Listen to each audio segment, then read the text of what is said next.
असतो. ते म्हणू लागले आपल्या मालकानंच लंकेच्या काय केला, वाकडा पाय टाकला, म्हणून राजाने केल्यावर प्रजेला भोगावं लागतंय. आणि घरधनी जर घराचा मालक मेन असून ते जर चुकला तर घराला सगळ्या दुःख भोगावं लागतंय. गावाचा जर सरपंच चुकला तर गावाला दुःख भोगावं लागतंय. आता सर्व गोष्टी नियोजित आहेत. मग ते म्हणू लागले रावण चुकला आणि रावणामुळे आपल्याला भोगायला आलं. काय म्हणू लागले,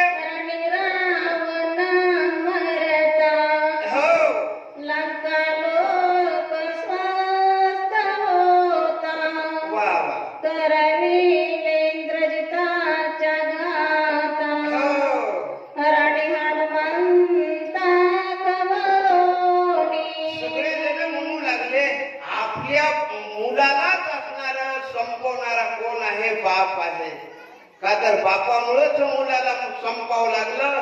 का तर मायबाप असणार अवघड गोष्टी येतात सोप्या, नाही तर बाप जर चुकला तर मोहरच्या सगळ्या कुळाला दुःख भोगावं लागतंय. म्हणून असणार चुकायचं नाही. महाराजांनी सांगितलं चुकल या वर्म फेरा पडे. सगळे लंकेतले विचार करू लागले. काय म्हणून